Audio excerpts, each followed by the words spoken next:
Good evening. Good evening.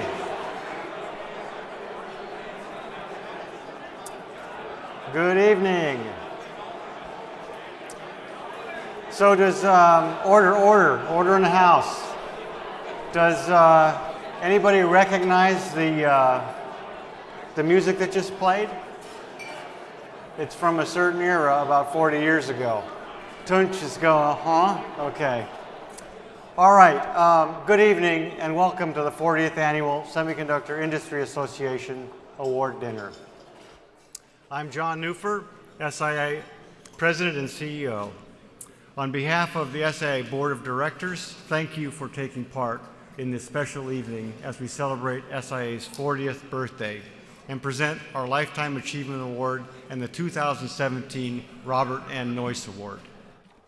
Before we get started with dinner, I'd like to recognize the following corporate sponsors whose support has helped make tonight's program possible: Intel, Micron, Western Digital, AMD, Analog Devices, Goldman Sachs, IDT, the great state of Indiana, Marvell, Maxim Integrated, Qualcomm, and Texas Instruments. I'd also like to acknowledge the FIRST Robotics teams who are here with us again, who have demonstrated their projects tonight at the reception. Great group of kids.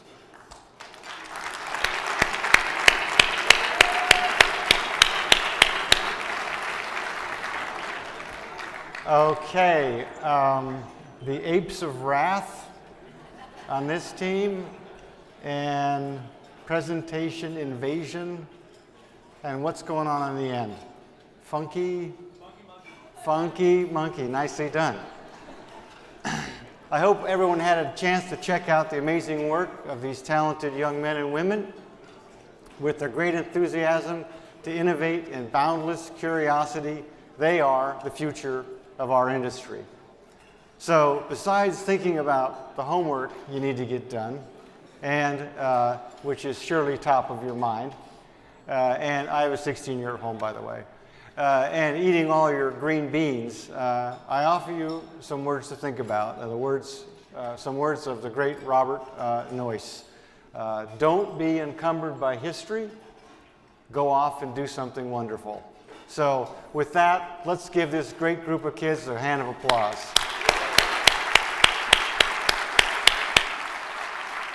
Good job, guys. So go off and get your homework done, okay? Don't mess it up either.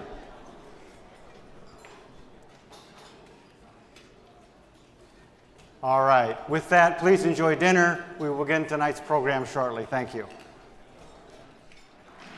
All right.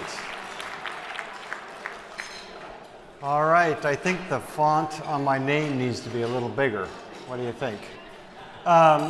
Good evening. Thank you once again for joining us. It's great to be with you as we celebrate SIA's 40th anniversary and present our industry's highest honor, the Robert Noyce Award.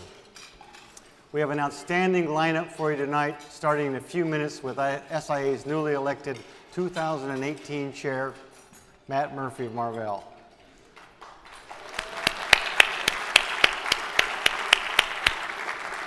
I'll just say the vote for that position was very close. Later we'll present, we'll get into it later. Later we'll present the 2017 Noyce Award to former Micron CEO, Mark Durcan.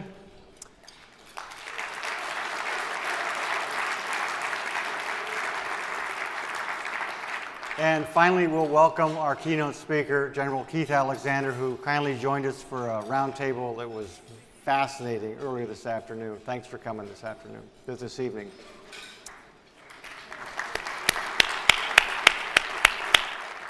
Before we get started, I'd like to take a moment to remember how SIA was born, perhaps improbably in a Chinese restaurant just up the highway. If they only knew. Yes, 40 years ago, industry icons Bob Noyce, Jerry Sanders, Charlie Spork, and Wolf Corrigan gathered at Ming's restaurant in Palo Alto to found SIA, bringing together a fiercely competitive industry to tackle common challenges. While the challenges have changed over the last 4 decades, the industry's commitment to collaboration through SIA has not. And that coalition continues to grow. I'm proud to say SIA has added nearly a dozen new members in the last 18 months, including major semiconductor companies, Cypress, IDT, Marvell, Qorvo, Skyworks, and Western Digital. Our voice is much stronger and more effective with these industry leaders in the SIA tent. So, this has been some year for our industry, with record-breaking sales on a trajectory to possibly reach a staggering $400 billion by year's end. Consolidation has eased after a wild ride in 2015 and 16, but then there are a few folks out there that may have some surprises in mind. Autonomous vehicles, augmented learning, virtual reality, all things IoT, drones, and more new technology platforms continue to give shape to our opportunity horizon. And then, of course, there's Washington. Just for the record, DC was a swamp centuries ago, right? Before it was drained to make way for a modern city. And there's got to be some irony in that today. While the shifting terrain in DC is unpredictable, our primary objectives have not changed. We are determined as ever at SIA to put in place policies that help this industry grow, innovate, and remain at the tip of the technology leadership spear. And we have a very, very good story to tell in the nation's capital. We are a thriving advanced manufacturing industry and one of the most foundational industries in this country and around the world. We are absolutely critical to the U.S. economy and to our national security. We employ nearly 250,000 in the United States and support jobs for over 1 million more. Semiconductors are America's fourth largest export after aircraft, refined oil, and automobiles. And the U.S. has sustained a substantial trade surplus in semiconductors over the years. All realities that resonate well in Washington. So that's the good news. But we do face some big challenges. I think we have all seen the benefits of global trade being questioned as never before in Washington and other parts of this country. And of course, 80% of our sales are beyond water's edge, and global supply chains are our lifeblood. Unprecedented proposed funding cuts to federal research agencies have emerged. That's also troubling. We are one of the most research-intensive industries on this earth, plowing roughly 20% of our sales back into R&D. With innovation becoming more complex and costly, and with global competition as fierce and challenging as ever, we can't afford to have our government taking a back seat in this arena. Despite these headwinds, I remain optimistic. This is an amazing industry with, as I've said, a great story to tell. It's a story we are taking to the steps of the Capitol and the White House, and we are making some progress. First, this year, SIA helped secure new research investments totaling hundreds of millions of dollars at the Department of Defense and the Department of Energy to advance emerging technologies and unleash next-generation semiconductors. Consistent with the SIA policy plan for 2018, approved by our capable board this afternoon, we will continue to place a high priority on promoting innovation and fight for increased federal investments in basic semiconductor research this year. Second, we must make the U.S. corporate tax system, which is widely regarded as broken, more globally competitive. America's outdated corporate tax code has put U.S. business at a disadvantage to overseas competitors and suppressed domestic R&D and job creation. SIA has worked hard this year to secure a seat at the table as Congress considers major tax legislation. Washington is right now a boiling sea of negotiations over tax reform. Our aim in the coming days and weeks is to get corporate tax reform across the goal line in ways that help our industry compete, grow, and innovate. Third, we must ensure U.S. semiconductor companies can compete freely and fairly in global markets. In 2017, we have attempted to rebuild the wavering consensus on free trade in Washington, but there is a ton more work to do. For next year, among other things, we'll look to make sure any changes to NAFTA include our priorities. And we'll continue, among other things, to work closely with the administration to stem IP theft and forced technology transfer occurring in overseas markets. So, for 40 years, our industry has stood together through SIA in the face of many challenges. We've stood together to ensure fair and open markets the world over. We stood together to prepare the forward march of innovation, and we stand together today as we confront the defining challenges of our time. As I close, I'd like to thank you once again for being a part of this special evening and our incredible industry. If we carry on the tradition of unity and collaboration that our industry has embodied for 40 years, there's no doubt our greatest days lie ahead. Thank you.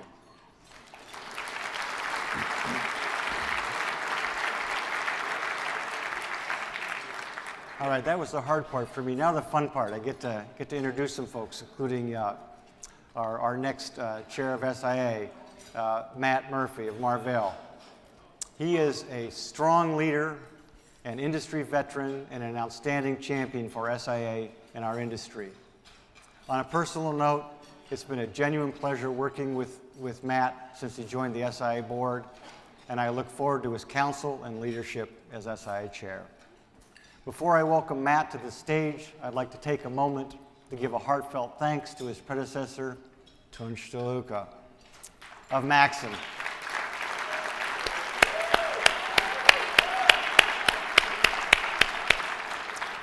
Tunç was an active and strong chair of SIA and helped secure many new members that have greatly strengthened our association. He has also been very generous with his time and unflinching in his willingness to call things like they are, whether I wanted to hear the truth or not. And I see Matt over here shaking his head. Matt used to work for Tunç. So let's give Tunç a big round of applause again.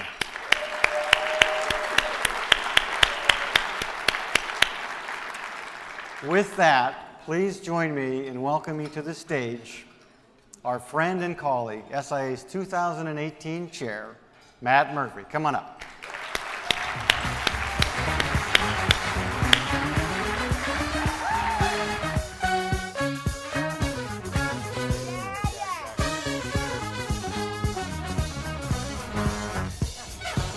Did you pick out that music, John?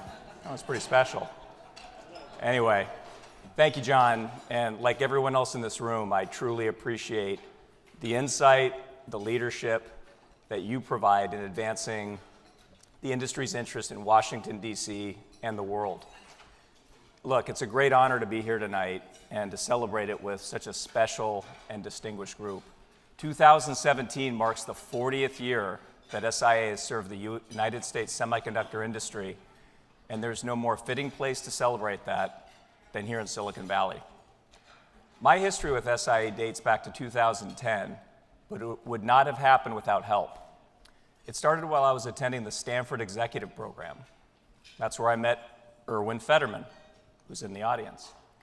For those of you not familiar with Erwin, he was the president of Monolithic Memories, later joined US Venture Partners as a general partner. He was the vice chair of AMD, and he also served as the chairman of the SIA back in 1988. As I told Irwin about my background, he assumed my company was a member of the SIA. When I revealed to him that we weren't, he got noticeably annoyed, which he doesn't get annoyed very often, by the way, but he did.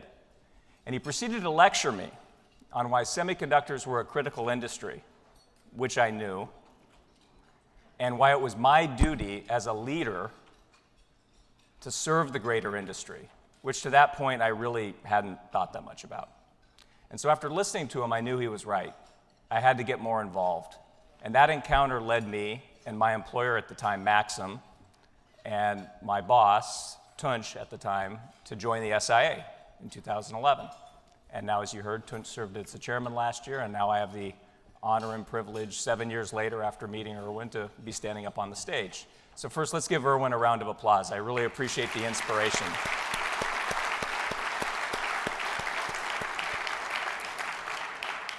Irwin, thank you for your many years of service to our industry and for giving me that kick in the butt back in 2010. Okay, and Tunç, I'll reiterate what John said. We really appreciate your leadership over the past year, to you and the entire board in a very unique time in the administration in our country. So once again, thank you, Tunç.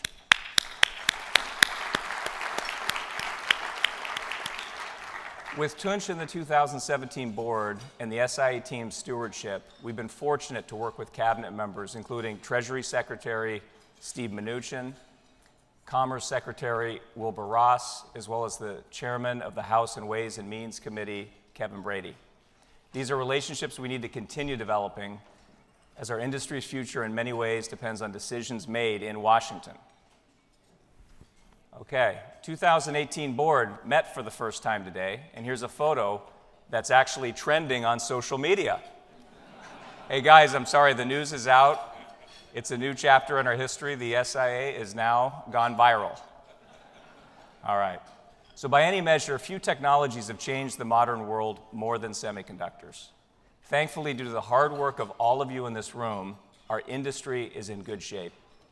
Through consolidation, operational excellence, and focus, our businesses are healthy, innovative, and delivering tremendous value. In fact, semiconductors are now, as John said, the fourth largest export to the United States and employ 250,000 jobs alone in the US. The days of selling silicon by the pound are over, and the world and our companies are better for it.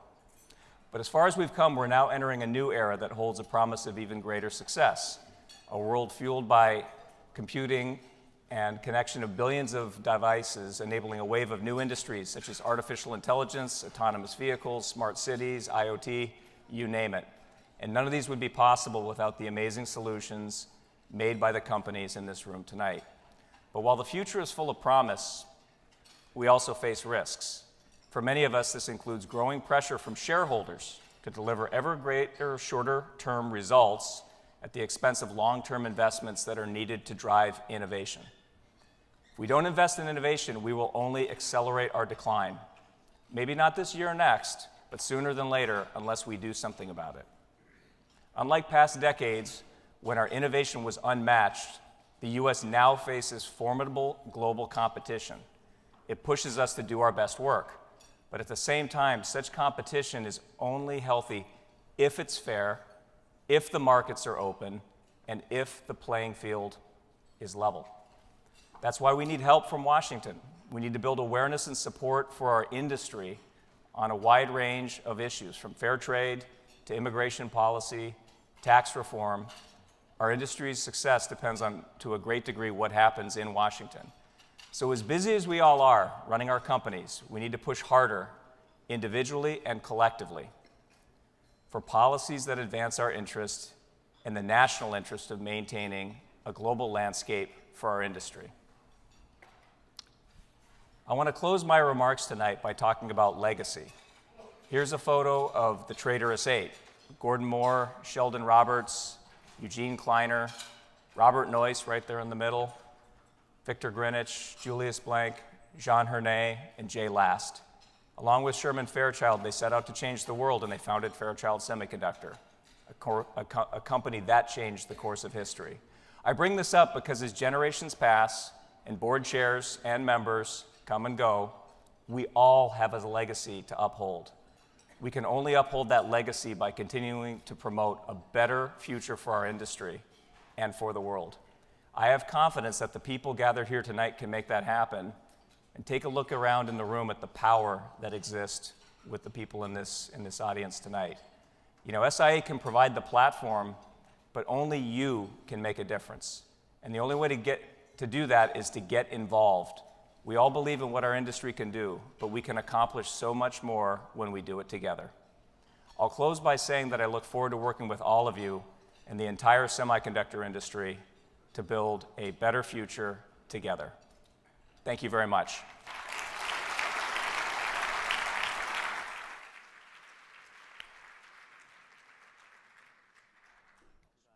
Well done. Thanks,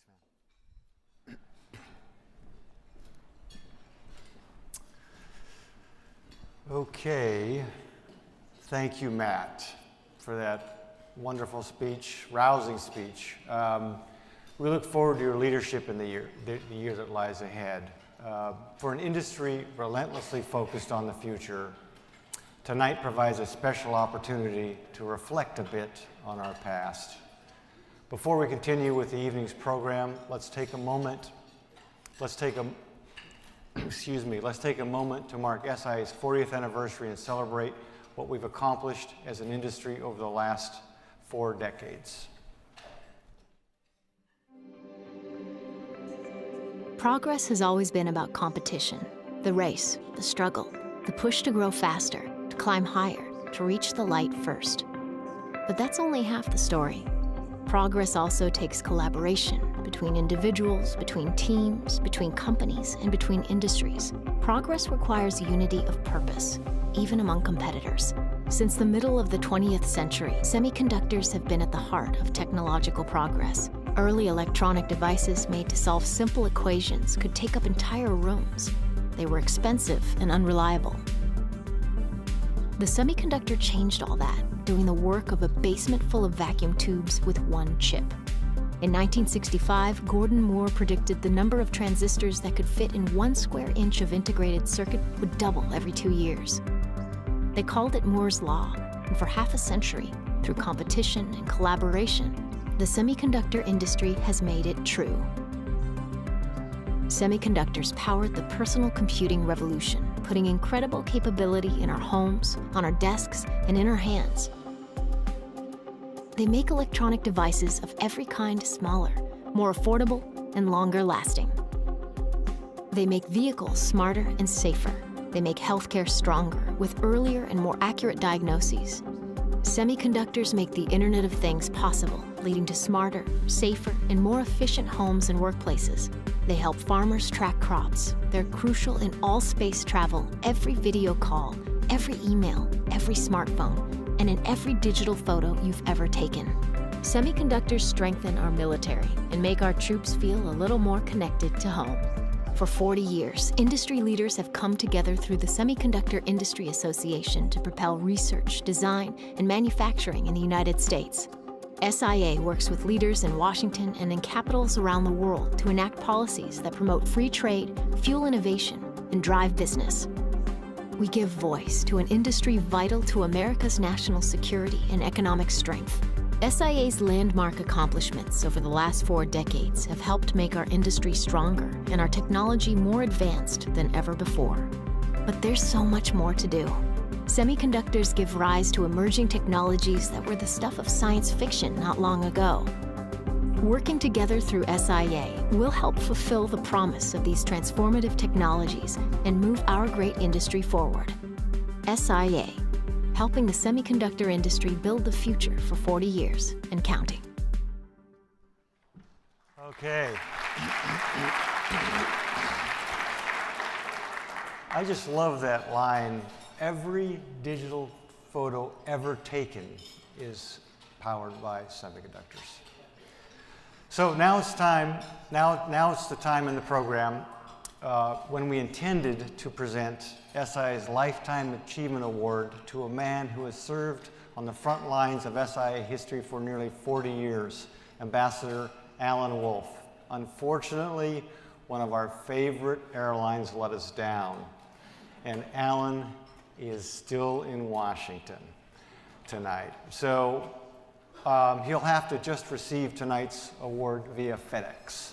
But I would like to take this opportunity to say a few words about his many accomplishments and what a great guy he is. There he is. Alan served as SIA's trade counsel from 1980 until taking his current position this fall as Deputy Director General at the World Trade Organization in Geneva. During his 37 years of service with us, Alan played an instrumental role for our industry on a lot of fronts. He was the chief strategist and in the trenches with us when we fought through legendary trade battles with our Japanese friends in the 80s. He helped craft the charter that brought the World Semiconductor Council to life, and he has provided brilliant legal counsel for our various interactions with the WTO. To many in this room, and to me, he's a trusted advisor, an invaluable resource, in fact, a walking encyclopedia on trade, and an unflappable ally you always want on your side. So please join me in giving Alan in absentia a big round of applause.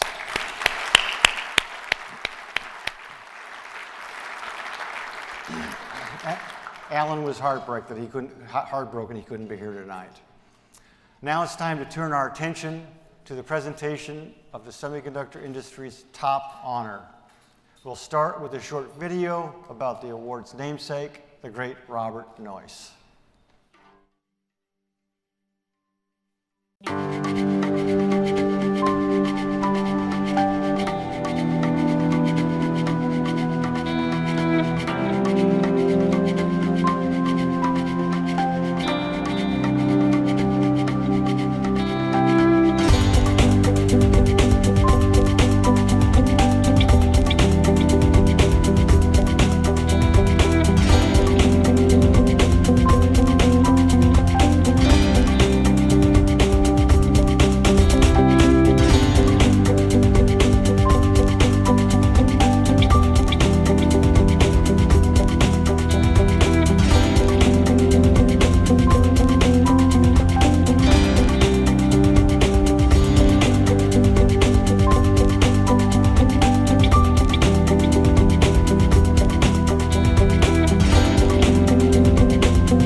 With that, it's my pleasure to introduce the presenter of this year's Noyce Award. Sanjay Mehrotra is a mainstay of our industry. As co-founder and later CEO of SanDisk, he was responsible for helping to build the company into an industry leader. He served on the SIA board during his tenure at SanDisk. That's when I first got to meet him. And we're so fortunate to have welcomed him back on the board earlier this year when he took over as president and CEO of Micron. An engineer by trade, Sanjay holds more than 70 patents and is a leading voice on semiconductor technology. Please join me in welcoming our friend, Micron's fine leader and SIA's 2018 Vice Chair, Sanjay Mehrotra. Thank you. Good evening. It is indeed my honor and pleasure to introduce to you this year's Robert N. Noyce Award winner, Mark Durcan, a good friend and a mentor to me. Mark Durcan started his career in semiconductors in 1984 in a small DRAM manufacturing company in Boise, Idaho, called Micron. He was only 23, having just finished a master's program in chemical engineering at Rice University. He would stay on at Micron for 33 years, rapidly moving from engineering role in Micron's second fab to process integration, development management positions, VP of process R&D, CTO, COO, and finally CEO from 2012 to May of this year. For much of his career, Mark was one of the key technical decision makers at the company. He had a deep understanding of Micron's process technology and manufacturing. He was also a strong innovator, authoring roughly 100 patents. These process breakthroughs made Micron a constant force in the early memory market and were instrumental in moving the company into unlikely technical leadership positions against much bigger and better funded rivals. His business leadership helped guide the company through 30+ years of Moore's Law, the multiple generations of mobile revolution, internet revolution, series of partnerships, and competitive acquisitions that left Micron as just one of the few memory and storage companies in the world. In fact, the only company today in the Western Hemisphere that has both memory and storage. His business expertise has been sought by many companies and industry associations over the years, including recent board appointments to Idaho's largest healthcare system and storied Silicon Valley company, AMD. I'm deeply thankful to Mark for his leadership at Micron. He's the clear embodiment of the core values of Micron, of tenacity and innovation. These qualities I could clearly see as a competitor of Micron when I was at SanDisk. But as I transitioned to the CEO role at Micron, I have now firsthand seen how Mark led Micron with great humility and respect for others. He has a deep love for the company that has created a unique bond of loyalty among the team members at Micron, from top to bottom and across all its sites globally. But this is really something you should hear about Micron from his peers and others that have worked alongside Mark for very many years now. So with that, let me play a short video for you here.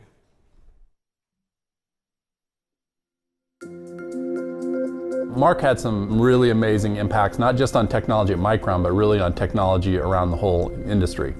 There is just no question that he was devoted to science, technology, engineering, and math. It always amazed me the breadth of his knowledge. I think Mark's biggest impact on the industry was completely reshaping the competition in the memory space.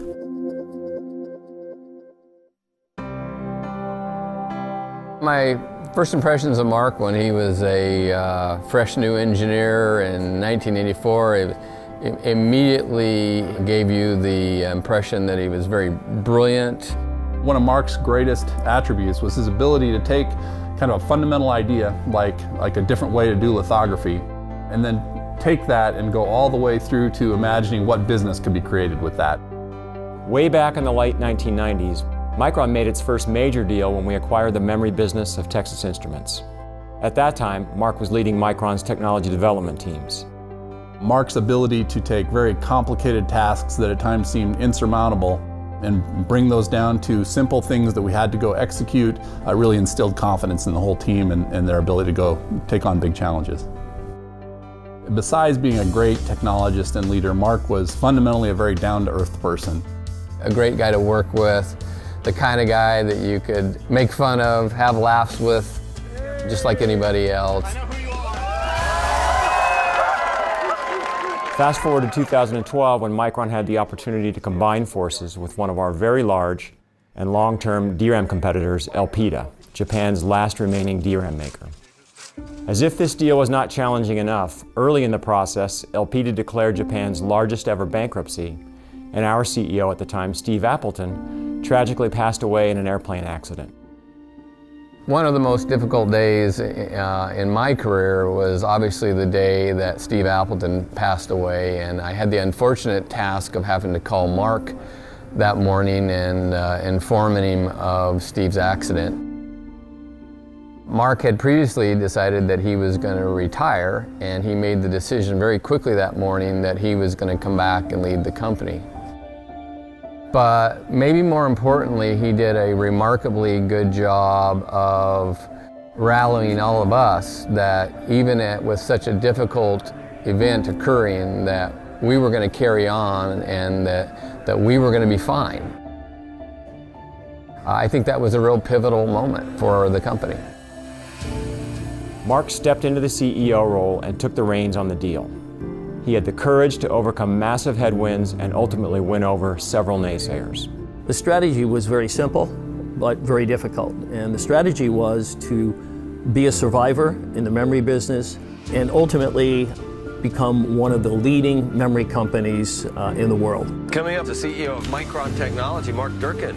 The memory industry is really evolving, and it's been an exciting ride, but the business going forward is really much more about memory systems and how do we deliver differentiated products and value to our customers. Looking back, Elpida and other deals fueled Micron's growth and put the company in the leadership position it enjoys today.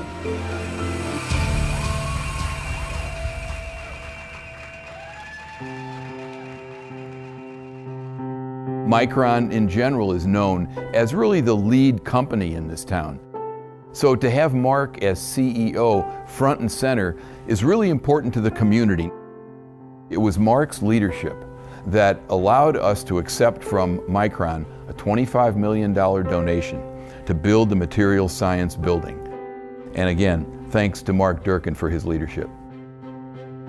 Mark, I would like to congratulate you on receiving the prestigious Robert Noyce Award. I can't think of a more deserving person for this award. Congratulations, Mark, from myself and the whole technology team at Micron. You've been a dedicated, tireless, and loyal leader, unselfish with your time, and first to sacrifice when needed.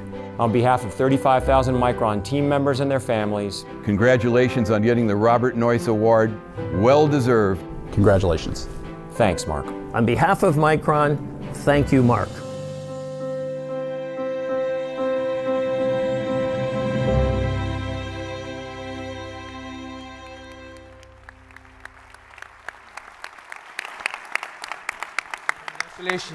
Congratulations, Mark. And on behalf of the SIA board, as well as the entire Micron team, would really like to congratulate you on this esteemed recognition and would like to welcome you to the stage here. Ladies and gentlemen, Mark Durcan.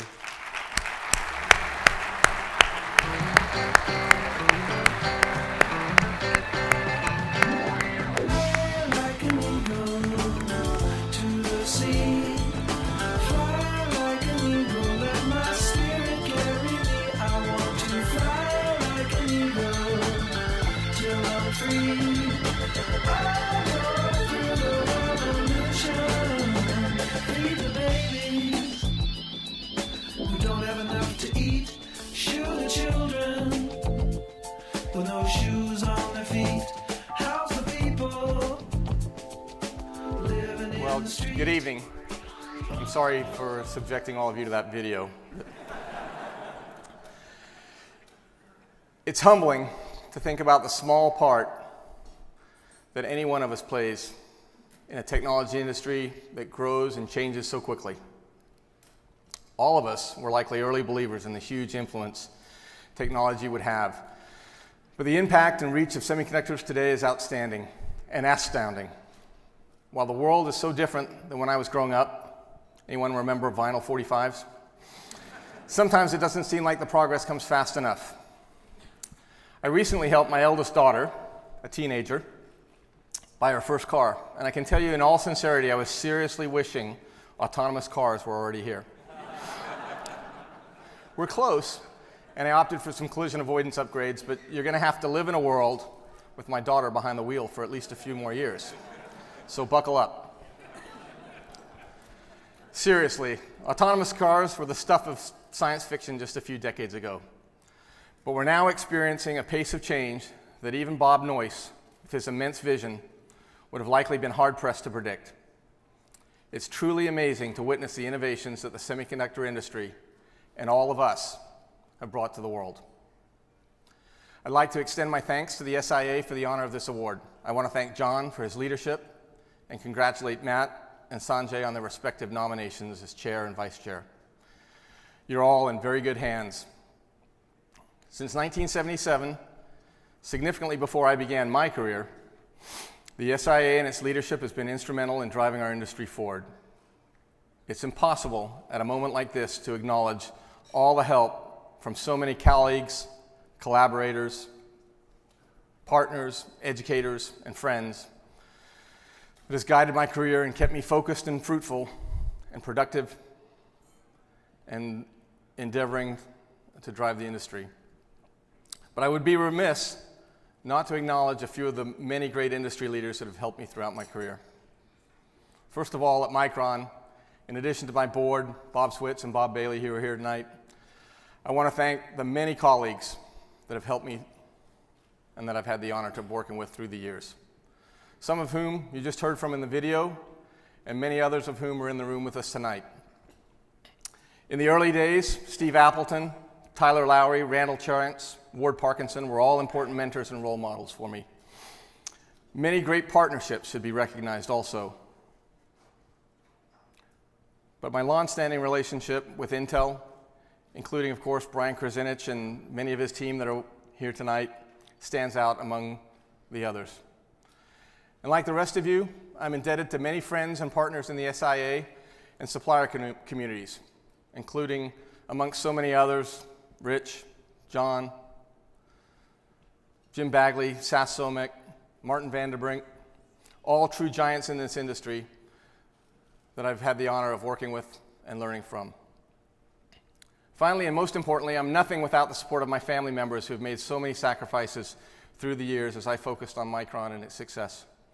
Of course, my parents and all my siblings, including my brother Simon, who's with me tonight, but also, so importantly, my direct family. And please introduce yourselves to my children later tonight if you have an opportunity. Cecilia, Elsa, Liam, all here to celebrate with me. When I started my career in the summer of 1984, Micron was a small company, just 6 years old, with several hundred employees. Micron was interesting to me because it was small and had great technology, the smallest 64K DRAM at the time, 64K. I worked with smart people and appreciated the opportunity to learn a lot quickly, but I also thought at the time that it was likely I'd only be there for a while before moving on to new adventures. Why I chose to stay? Unique challenges of Micron. Of course, as you know, that first job turned into a career of more than 3 decades. I worked with great people, and we built teams with bonds that developed into a family-like loyalty that Sanjay talked about. The work was always interesting, and I knew that what I was doing was helping change the world in many important ways. Joining that small tech company, though, was a risky decision, the first of many I would make in my career. For most of my career, we fought through the boom and bust markets, but Micron always found a path to success and developed an incredibly innovative spirit. Our teams always believed that what we did really mattered and that anything was possible.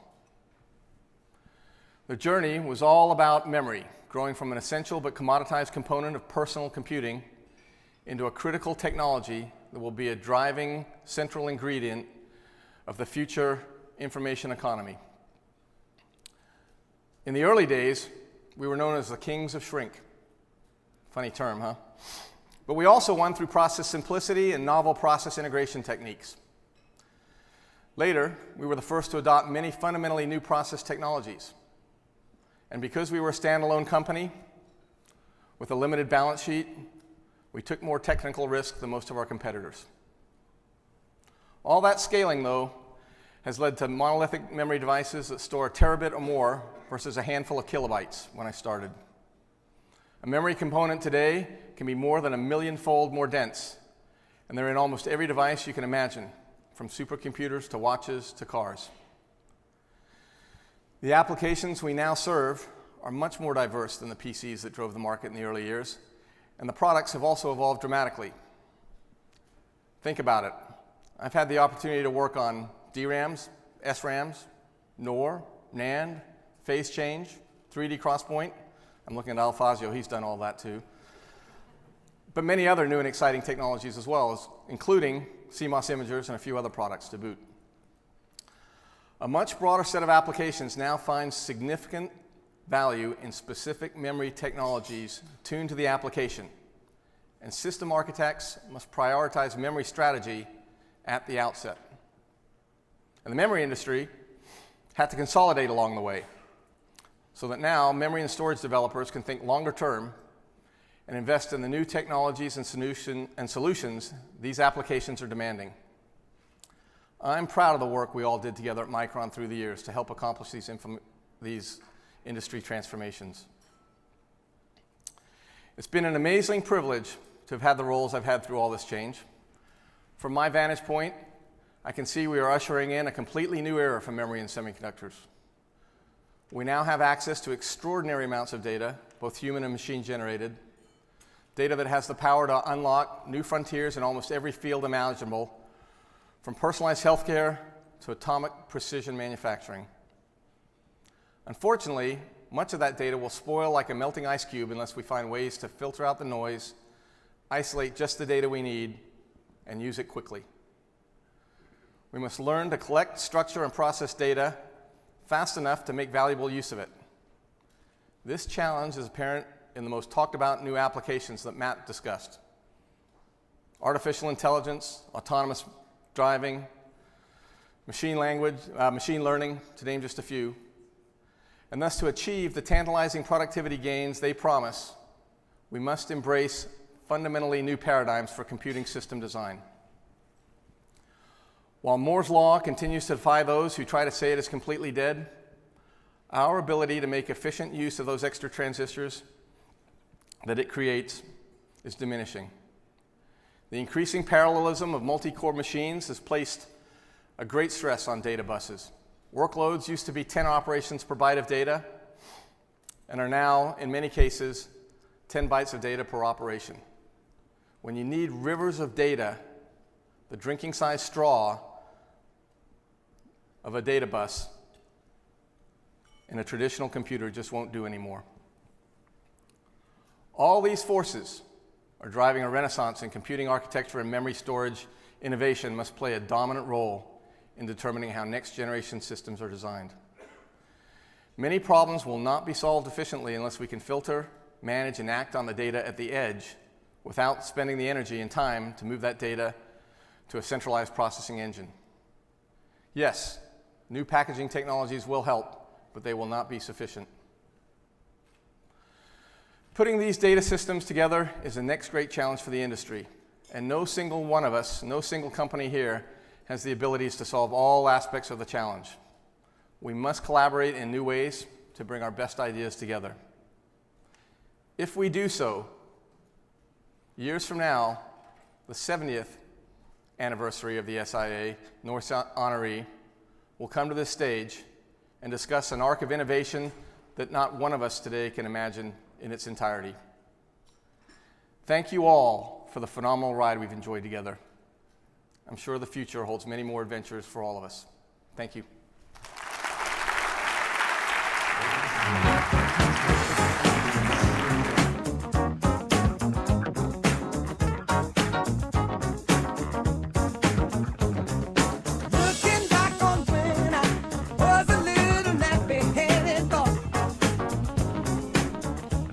Mark, congratulations again to you, to Micron, and to your entire family on this great award. One more round of applause for Mark.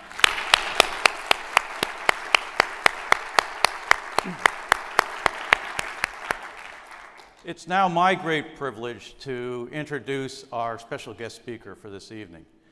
General Keith Alexander has a very illustrious career in the United States Army, rising to the Director of the National Security Agency, the NSA, and also the U.S. Cyber Commander. In that role, he led the United States and our allies' defense, and I think history will probably never know the number of lives that were saved by his agencies. General Alexander is a very unique individual. He obviously has an illustrious military career, but he's also loves technology. I was telling the board earlier today, I've never met a man who is as comfortable on a battlefield as he is in the Department of Defense and the Pentagon, or testifying before Congress, or in the White House advising 3 presidents, or in a boardroom, or now the CEO of IronNet, a startup company. Keith Alexander is a wonderful patriot and a lover of technology. There's not a better speaker for us tonight. General Alexander, welcome to the SIA board.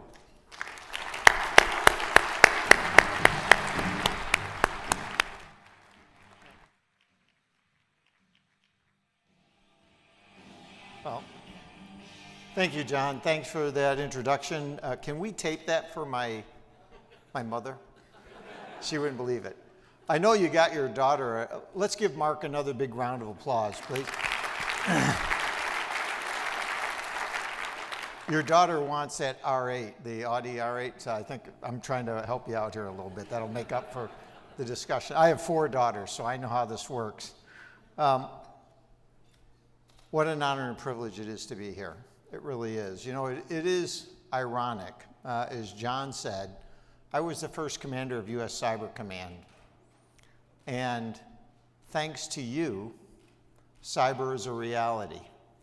You know, what you've done is created the infrastructure that has built this digital age and got me my 4th star. So I actually should probably be buying everybody a round of drinks here and say thank you. What a fascinating time I've lived through in the military and we live in today. You know, think about, you know, and it's great that you have your family here because when you think about, we're talking about what you have in front of you, your children, what they have. We live in exponential times. You know, you talk about Moore's Law and what you were able to do over the last 40 years, going from 64K all the way up to where we are today. The amount of information that's being collected and created is now doubling every 12 to 18 months. What that means is the amount of information that we have this year is more than the last 5,000 years combined. It's being created that quickly. And what your daughter is learning in high school today in 11th grade, 12th grade, in 2 years, half of it will be outdated. You know, it's interesting. In 2010, there were roughly 130,000 applications for the iPhone and for the Samsung Galaxy. Today, there's 5 million. That's in 7 years, 29 times increase. The top 10 in-demand jobs in 2007, the ones that we have today, they didn't exist 10 years ago in 2007. Those are people who do the iPhone apps, that do the cloud, all this technology. We live in exponential times. So that also means it was great to see what you've done with Boise. You know, because when you think about the universities and the things that this industry represents and what you do, you should be very proud of that. When you think about it, you know, we're training and teaching kids in school on technology that hasn't been created, for jobs that don't exist, to solve problems we don't even know are problems. We're changing the way we teach. It's all about learning now because it's a whole new world. And we were talking about the amount of data. Data is the new commodity. It's our future. It's our wealth. Everything that we have now is in that network. And how we exploit it, the AI and the machine learning and stuff, this is the change. And it's tremendous opportunities. Now, I do have a sense of humor. I got to tell you, it's okay to laugh with me. That's a joke. I'll work on that. I got that delivery down. Okay. And, you know, tremendous opportunities out there. It's amazing. And I was talking to a member of Congress about all the things that are going on in this world and the good things. And I said, but here are the bad things. And that person asked me, I won't tell you what state they came from. It would just destroy you. But they said, shouldn't we outlaw the internet? I thought you probably don't want to start with that, especially with your constituents. No, it's amazing. And I actually use this. I was on the stage 3 or 4 years ago with John Kelly. And he was talking about what IBM has done with Watson. Now, I got to see Watson 10 years ago. And Watson was great. It beat the best players in Jeopardy. It was good. It's a good game, and you think, okay, that's good. Yep, a machine can beat a human in Jeopardy. Got it. They changed it to going after cancer.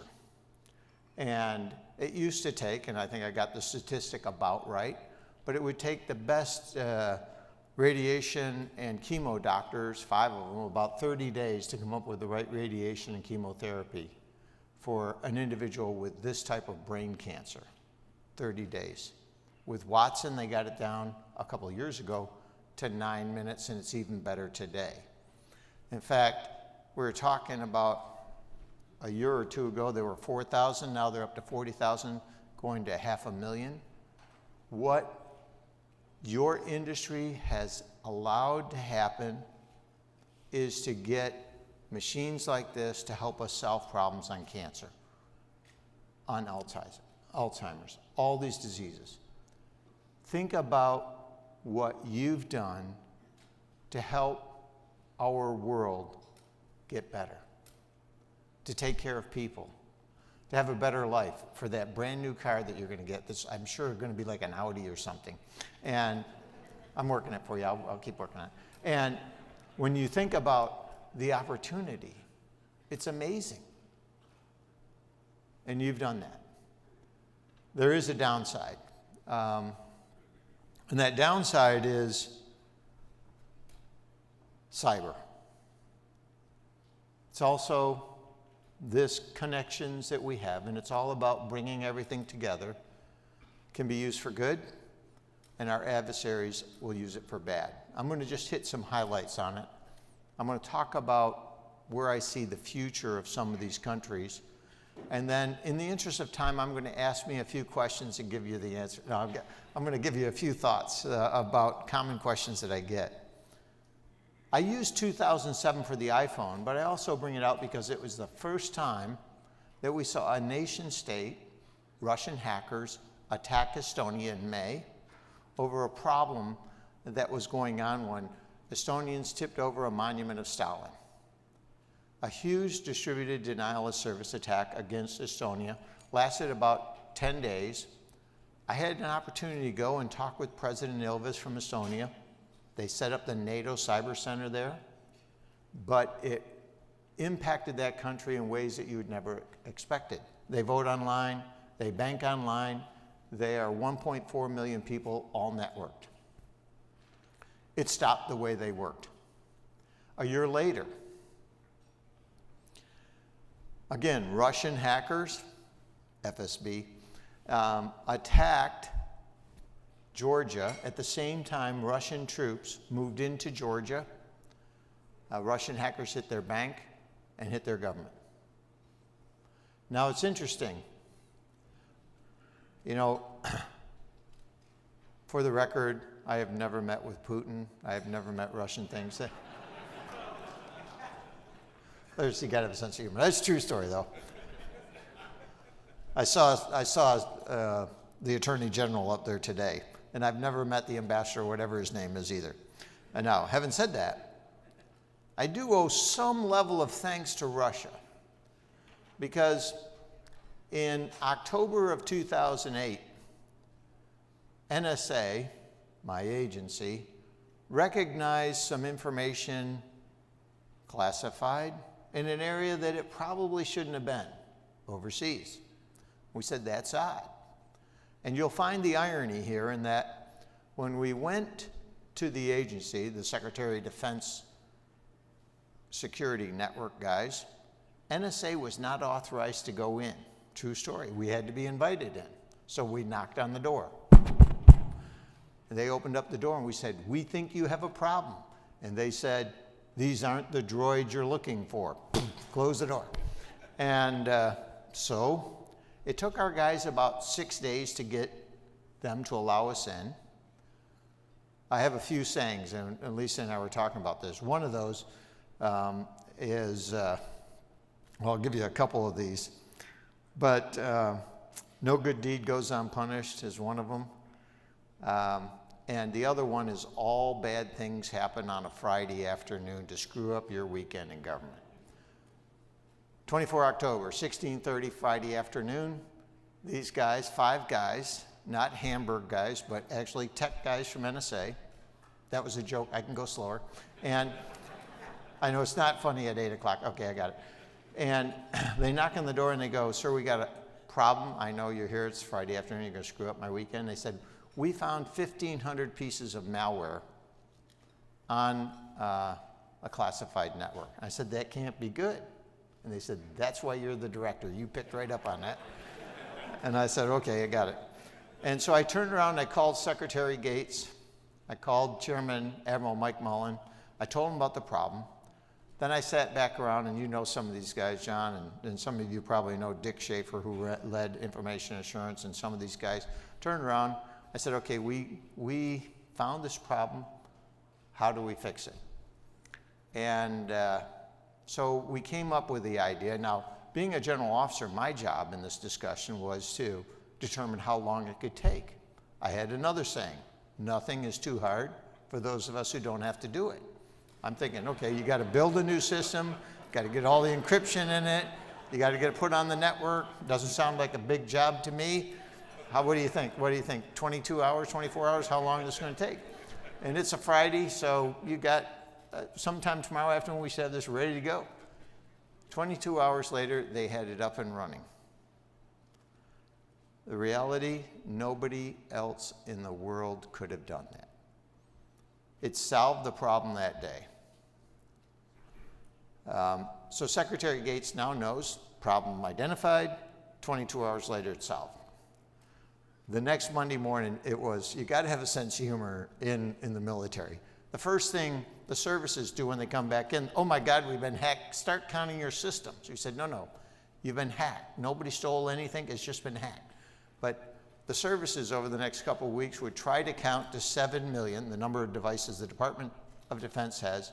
And what's the probability that they would get the right number on any given day? It's 0. And it was hilarious. So I told them, look, we're going to go on to another problem. And this is where, Lisa, where I really found out that no good deed goes unpunished. Secretary Gates calls me up and said, "Look, you've led the offense for the last 3+ years. Congratulations, you now have the defense. You got both." And I thought, does that mean an additional paycheck? No, that's not how it works. It's not a democracy either. I found that out. Because when I saw how bad it was, how hard it was to defend 15,000 enclaves in the Defense Department, I said, this is not defensible. And I asked the Secretary if I could give it back. That's when I found out it was not a democracy. No, it's yours. But that created Cyber Command. And a Russian problem created Cyber Command. It's interesting. No, I have not met the ambassador. On to the next thing. What you're seeing is nation states are using cyber as an element of national power. 2012, the US and other countries have put sanctions on Iran. Energy and finance. And Iran attacks Saudi Aramco with a destructive wiper virus, and then turns and hits 350 disruptive attacks over the next 8 months against the US financial system. It has gone from disruptive to destructive. And then Sony, and then if you go through the Middle East today, it's growing. So what does that mean for us? First, the attacks that we see, and I believe what you see going on with Iran, with North Korea, and with Russia specifically, and I'll address China in a minute, but those three, I am concerned that we're going to see either collateral damage or directed attacks against certain sectors in our nation. Probably the energy sector first, because that can be regionally applied. Potentially to disruptive attacks against the financial sector, and then collateral damage against other sectors, healthcare and others. And part of the problem is we don't think about defense in the right way. Now, it's interesting because some of this will come back to this industry. On the defensive side, I'm just going to give you a kind of a quick, how do we defend? If you think about every table here as a network by a company, today every table defends itself. And there's no way to communicate across all of you at network speed what's trying to get in to a sector. If you could create a fabric overall and you see things trying to hit different things, knowing what's hitting the group would lead to an order of magnitude or more defense for everyone. And that's part of where the future is in my mind. And it's interesting because the underlying capabilities that you have with semiconductors and what you've created is this information that's available and that can be processed. I do believe that with the sanctions on Russia, Iran, North Korea, we've sanctioned all of them, that we're going to see some of these attacks. And they're going to come on. China, I put in a different category. When I put China in a different category, not because they don't hack against us or try to do it, but they see us for a different reason. I don't see them seeing us as the adversary as much as their national interest is to grow their industry as quick as they can. We have tremendous innovation. They need that. And we have the intellectual property. But there's also a tremendous opportunity with China. And it was interesting, I was relaying some of the information that I've learned, looking at what their One Belt, One Road philosophy is in China. One of the things they want to do is network the entire world together with ultra-high voltage transmission systems to provide global power over the next 35 years at the cost of $50 trillion. Now we could get 10% of that. That's my thought. We could share it. Everybody in this room would be a billionaire many times over. Think about that, $50 trillion. But the reason that that's important is that provides an opportunity for our country and China to partner together. They need power, they need resources. We have the technology, and by building that bridge and becoming a bigger trading partner with China, I think we have a tremendous opportunity. So that would be more important to them than the intellectual property. Now it's interesting, I'm going to add to this a couple things. First, I'm going to give you my insights for President Trump. I've had an opportunity to meet with him a couple times, and there is some humor in this, and you know the humor. Yeah, so some of you have heard the humor, I apologize. And it's not tweeted out, and it's just humor. But the reality, both on cyber, and the first time was in releasing some of his executive order. They invited a couple of us in to sit in there, and I was given advice. And I thought I was there for the humor part, but they wanted advice on cyber. And it is kind of funny because they asked me, and I told some of you this, they said, would you be willing to talk to the press afterwards? I thought it was the group. I said, sure. But I wanted to give you this view of President Trump because I hear what's in the press. And I'll tell you, we had a table not quite this big, it may be about 2/3 of this, and there were about 10 of us around the table with President Trump. The press was out, and the President Trump that was at that meeting was far different than what you see in the press. He had read everything about the executive order. He had all the questions about cyber. They asked me to talk to them about what I thought about cyber, and I gave them about a 5-minute pitch on cyber and where we need to go as a nation. He asked great questions, and then he turned and said, here's what our government needs to do, here's where we're making mistakes, here where we're spending money, and I'll tell you, he had every one of those right. Listened well, gave good advice, and you know, that was, so the humor. I thought we were all going to go talk to the press, and so everybody stood up, and I said, oh, it must be the press thing. I said, no, follow us. So we go walk, and they deliver me out to the front door of the thing, and they say, out there is called Pebble Beach. What you're going to do is you get 1 minute in front of the press. They don't get to ask questions, just talk for 1 minute, and then go over to the other place, Sand Hill or whatever it is. And they must have named it after you all out here on the West Coast, and you'll have an interview. And I thought, well, where's the rest? They push you out the door closes. There you are. So I talked to it, I thought, so that must mean what they wanted me here for.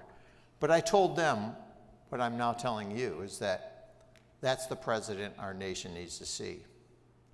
The second time I was with him, a few months later, again on cyber, was on the energy sector. And again, this was no press in the room, a 45+ minute, I won't go into the humor, but it was the same thing. He had read everything and made notes. He was, like many of you in this room, a great CEO, asking all the right questions, making the decisions, and saying, how do we help secure the energy sector for this country? That's the president we need to see. So if we can get him off Twitter and get him on that route, I think we'll have a good thing. Now, why do I bring all that up? Because I do think, and you mentioned the tax, he understands the business side of this as good or better than anyone else. And I think that will help the industry, and we've got to help push him in that direction. Now, there's a couple other things that come up into this, and I think in the interest of time, I'm going to ask myself these questions because I get asked this a lot. Snowden. He's a bad guy. I would say other words, but Mark, I'm not going to say those now, but he's a bad guy. Now, let me explain on Snowden and where we need to go on some of these, because I think it's important as we go into data that the American people understand that the information and the machine learning and everything that we're creating with this industry, it's not about stealing your personally identifiable information from my perspective, but it's actually securing it. So I'm going to give you two sets of stories. The first one, Director of NSA, you find out Snowden's taken this data, run off to Hong Kong with WikiLeaks and a couple other things. A couple of months later, I get called down to the White House. True story.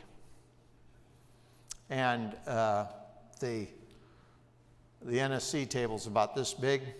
They were all sitting on that side. There was one chair, the chair's over here, so I sat over here. I thought, well, this is odd. Normally we sit all together. I took a shower. Are they upset with me? And they said, and I knew this was about the Presidential Commission.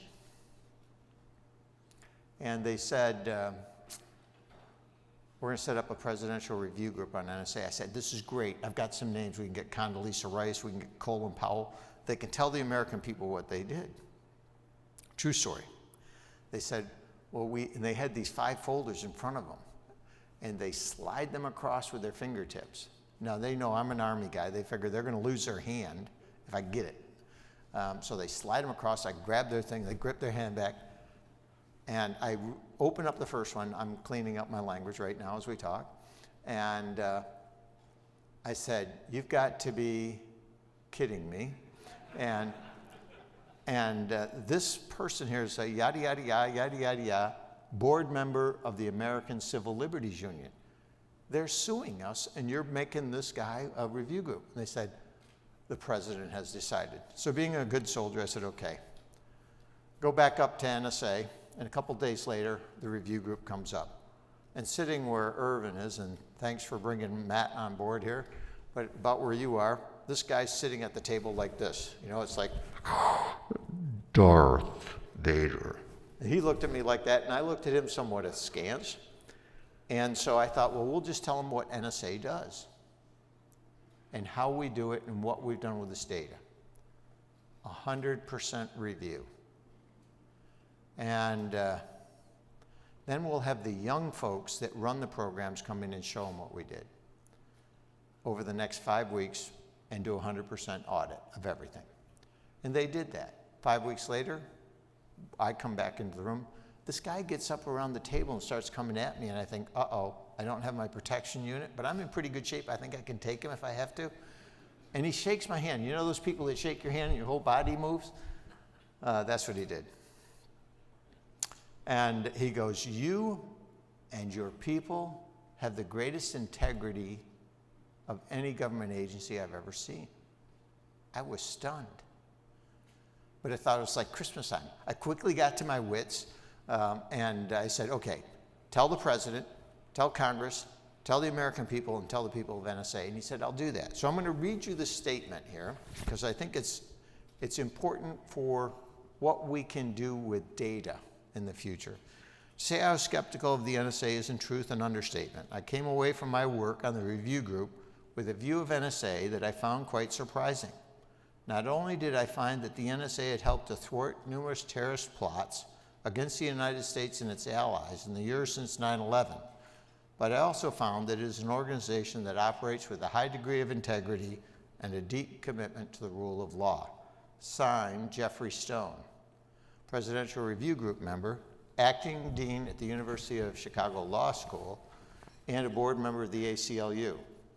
Interesting part, he was a professor for President Obama at law school. And fast forward a year and a half later. Now, he wasn't for some of these programs. He didn't like the metadata program. He calls me up after I retired and said, we got to write an op-ed. And I said, I'm an Army officer. I don't write no op-ed. And he goes, no, we've got to do this. We've got to get this program reauthorized.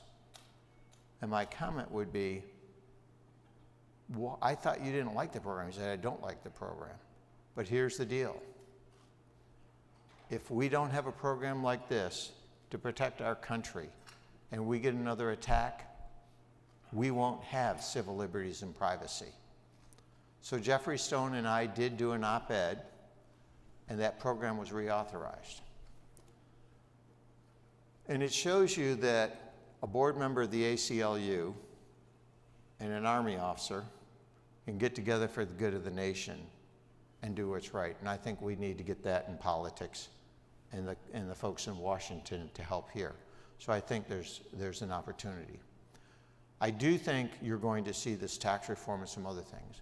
I want to give you one final story, because I'm often asked, what do you remember the most and what impressed you the most in your time? And I'm going to give you this one thing, what I consider the greatest act of leadership. And this is a true story, and I'll try to enact it like it went. So in 2007, I worked for Rumsfeld, and you guys have heard about Rumsfeld, might not be the most jovial character in the world. Yes, I teased him, I got in trouble with him and all this, but I survived. But on one of those times, after I teased him, he asked me to go to the White House, meet him at the White House, the Oval Office, to brief the president, which I did, and a series of things. But the president then ended up coming to NSA several months later. And so now we're at Fort Meade, and we have this big field in front of my house. And Air Force helicopter, one is going to land, and I'm supposed to greet the president. And my wife, in our quarters, they tell the Secret Service, tell her to get back from the windows. She can watch it, but she has to be a certain distance from the window, yada, yada, yada.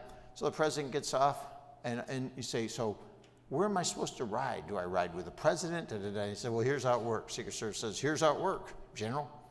If the president tells you to get in the car, get in the car. If he doesn't tell you to get in the car, get in your own car and follow us. And so, you know, the helicopter lands, you hear all the noise, and you're, welcome to Fort Meade, Mr. President. He goes, General, get in the car, we got to talk. Just like that. So I get in the car. And it's kind of interesting because he He walks really fast. He runs, he walks to the front. He jumps in the jump seat. Now I'm sitting in his seat and thinking, how cool is this? Not realizing that my military career could be coming to an end. And he goes, General, there's 2 issues we got to talk about. And I'm glad it wasn't a long trip to my headquarters, because that's all we had time for was 2 issues. And he goes, that first issue, they tell me you got too many bosses. And I think, danger, Will Robinson. My boss is the president, the vice president, Secretary of Defense Rumsfeld, Undersecretary Cambone, Director Negroponte, Chairman of the Joint Chiefs, and Commander Stratcom. Who are you going to throw under the bus and live the next day? And so I looked the president right in the eye and I told him I love all my bosses. They're great to me. And actually, they were. Nobody messed with me. They gave me resources. I thought this was 7 pockets of money. And they helped us do what NSA needed to do, and I told the president that. He goes, General, if that's ever a problem, we'll fix it right away. I didn't ask him which one of those 7 is expendable. I just want to know, for the records, I might write a book someday and say, these 2 are on the cutting block. And then the second issue. And you may recall that the terror surveillance program had made the press. And it had created a fervor not too far from what you see going on with NSA. And he goes, General, this terror surveillance program is going to get real bad. It's going to get real bad. Here's the deal. You defend the country, I'll take the heat. And he did, every step of the way. He went from there and did a press conference and told the American people that this was a program that he had set up to defend us from terrorist attacks. He took the heat. He never backed down. He never said it was an NSA program. He never said it was this. He took the heat. It was the greatest act of leadership I had seen in 40 years. And that's the type of leadership we need in Washington. And that's one of the things that I learned in my military career. You have created the technology that has made this country great. And for that, we thank you, but it's not over. There are tremendous opportunities, and this is going to continue to grow. You will continue to grow it. I think we'll get those partnerships with China and other things, and I think you're on a great trajectory. And it's now going to be about the data, about civil liberties and privacy, and about protecting our country. And you're right in the thick of it. And you ought to be tremendously proud. You've done for our country something that we all owe you a great debt of gratitude. And actually, you now know you got me my 4-star in Cyber Command. So thank you very much. Thanks, folks. It's an honor and privilege to be here.